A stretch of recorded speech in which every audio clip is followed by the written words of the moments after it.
Olá pessoal, eu tô aqui com o Alberto Gomes, que é diretor da Autel Brasil. E eu tava super empolgada aqui porque ele trouxe uma questão. A gente está falando de carro elétrico, obviamente, né? De veículos movidos à eletricidade. E ele trouxe uma questão que o carregador ele pode ser mais do que um simples carregador. Claro. Ele pode ser um diagnosticador. Um diagnosticador, tipo um médico. Imagina um médico em casa. Um médico em casa. Compra um carregador e daí você consegue fazer uma avaliação do seu carro antes de ir pro trabalho. E sem precisar pagar convênio médico. Sim. Lógico que vai precisar do médico para arrumar, né, as válvulas que estão estragadas. Que é um mecânico. Isso. Me conta um pouco mais disso, Alberto, por favor. Claro. Para isso você precisa de um banco de dados. Que muita gente acha que é um copia e cola, não é. Você pega um Leaf que está aqui atrás de nós. Você precisa pegar a engenharia e desenvolver por um método revés toda a parte de conversação deste veículo. Então você desenvolve uma arquitetura desse veículo e você coloca num aparelho que se chama o scanner que o mecânico tem. E daí a gente já fabrica scanners e esse banco de dados é desenvolvido há 20 anos. Então a gente tem uma bagagem, um Big Data muito grande de veículos a nível global. Então a gente consegue, muito diferente de outros fabricantes de carregadores, trazer esse pedacinho do mundo de diagnóstico para dentro do carregador. Então a gente está lançando agora o que é chamado de VCI, que é uma interface de comunicação com um scanner. Mas puxa, vamos tirar o scanner e vamos se comunicar com o carregador. Então você em casa vai ter um modo de diagnóstico onde ele vai fazer uma avaliação de todas as centrais do veículo. O que é uma central? Por exemplo, me dá um exemplo do que nos dê, né, um exemplo do que é possível diagnosticar. Vamos lá. Você tem dentro dos carros hoje em dia o que é chamado de sensor de velocidade.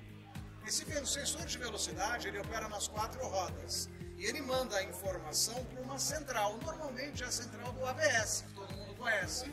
Sistema de freio anticolocante.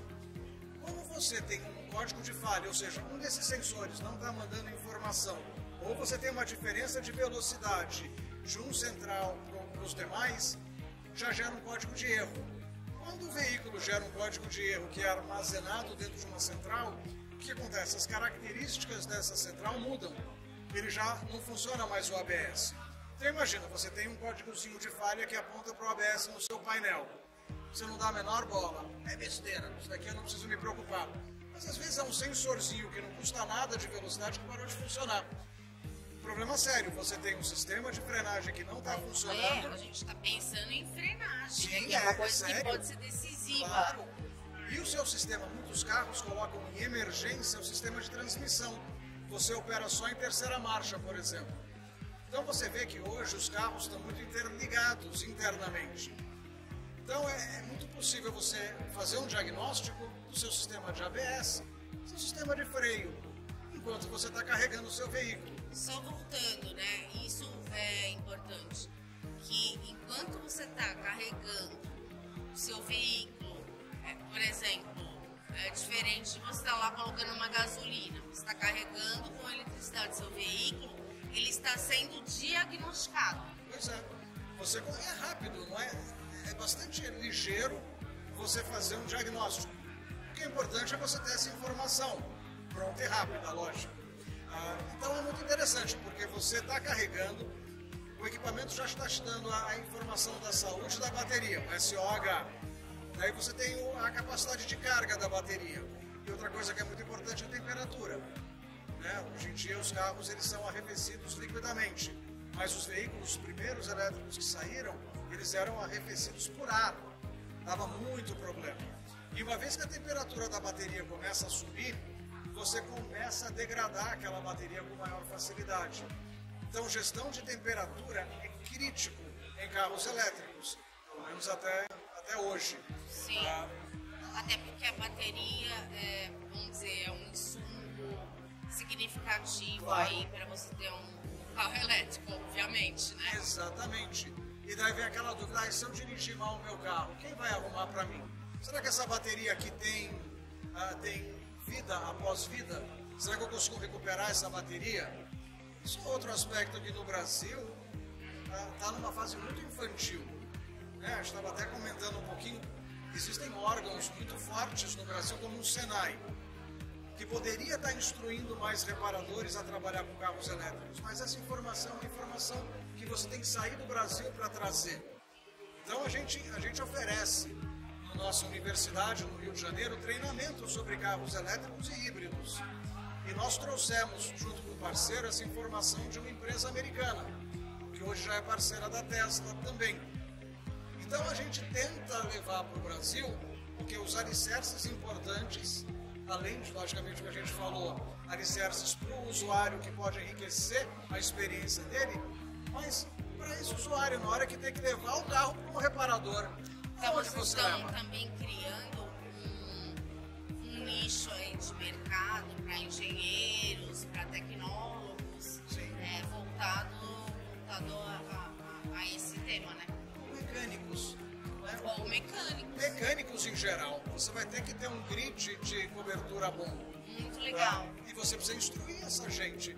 O problema é que o mecânico é cabeça dura. Né? Não me levem a mal, mecânicos, adoro vocês. Mas o mecânico ele não gosta de transição. Porque existem tantas tecnologias novas que aparecem no carro, a gasolina, que ele já tem muita dificuldade de acompanhar. Nossa, vai aparecer um monstro que é um monstro elétrico. Eu vou ter que reaprender tudo de novo.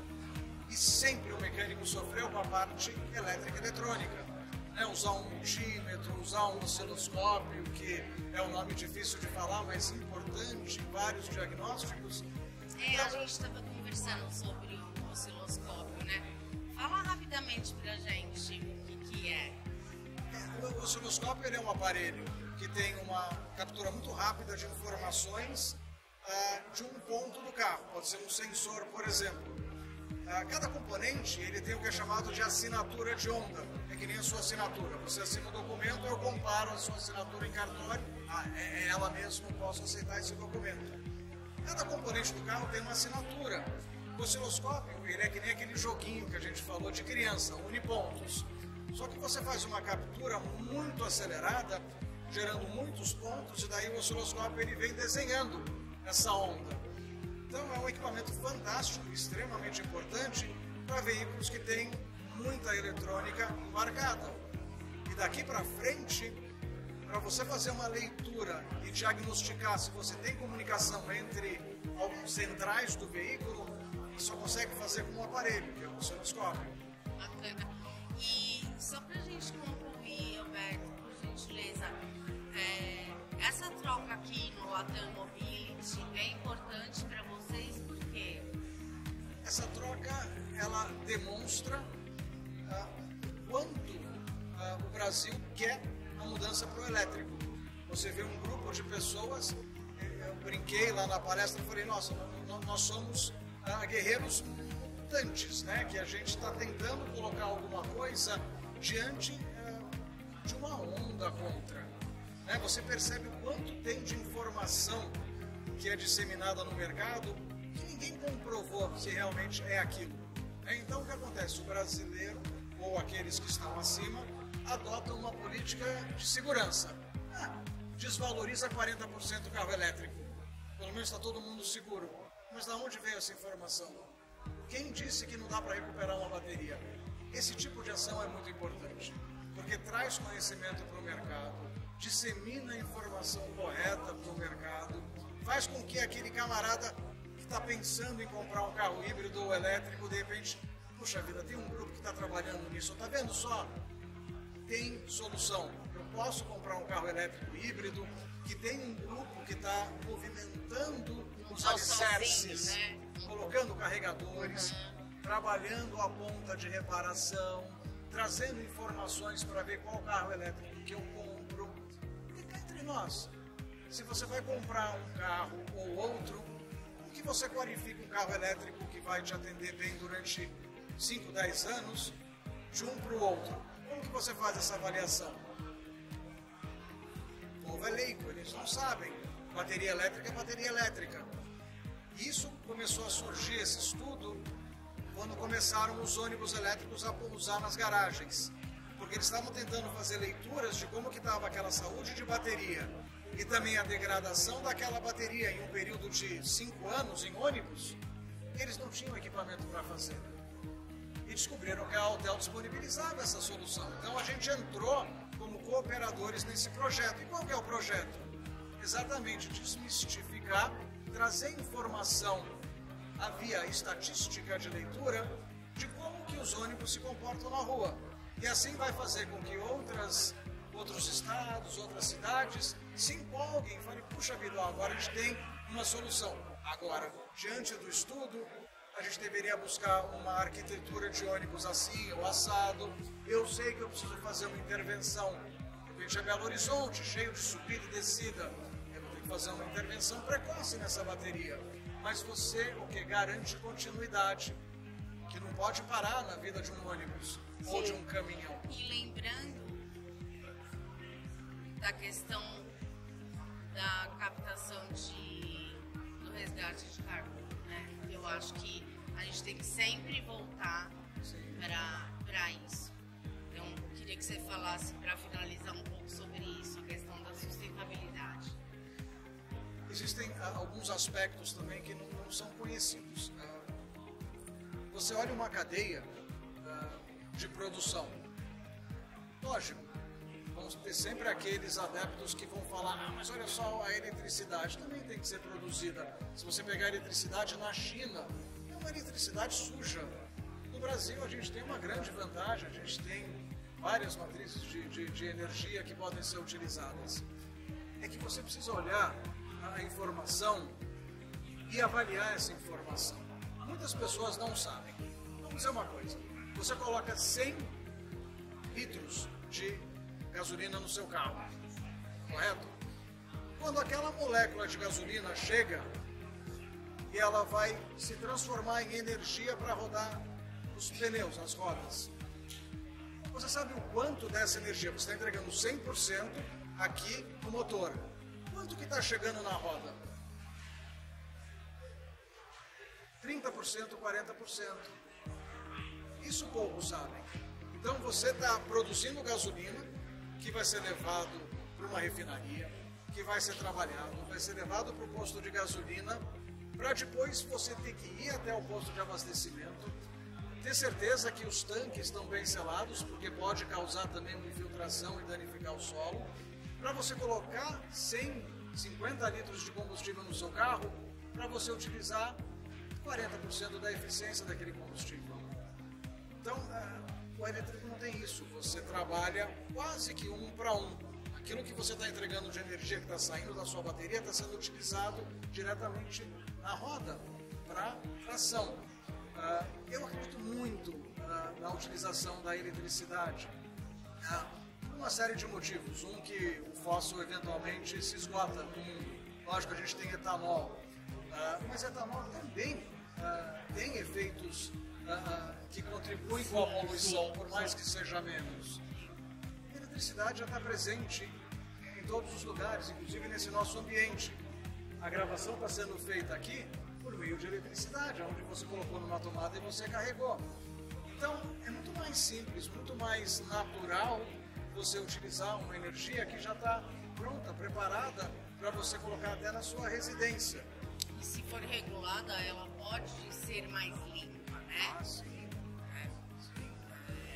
Na questão, você fala, mas você usa uma hidrelétrica, mas existem normas para isso e tudo mais. Você pode misturar a hidrelétrica com a eólica e tudo mais. Então, assim, a chance da energia elétrica ser mais limpa, a porcentagem é muito maior, né? Como você falou, o desperdício, você falou da gasolina, é gigante. A própria água que chega na casa da gente, 40%, 50% é perdido no caminho, né? Então, já é um caminho um pouco mais, mesmo no Brasil, já é um caminho um pouco mais avançado, né? Ah, sem dúvida. É o que você mencionou, a água. Mesma coisa, você tem caminhões que tombam, caminhões que não chegam no seu destino. Então você tem muito mais incerteza. É que o mundo se acostumou com a gasolina. É aquela coisa, o ser humano, ele luta para não ter uma alteração no costume dele de vida, no dia a dia dele. A gente tem que esquecer isso, a gente tem que estar aberto a novas tecnologias e não pensar hoje, mas pensar nos nossos filhos, netos e bisnetos. O que vai sobrar para eles? O que eles vão ter de qualidade, de verde, de ecossistema? Coisas que hoje para nós parecem uma besteira, porque a gente não sofre muito com isso, mas gerações para frente vão sofrer. Então é um ato de responsabilidade o que a gente está fazendo aqui. Perfeito. Eu acho que é isso. É isso. Senão a gente fica aqui o dia inteiro conversando.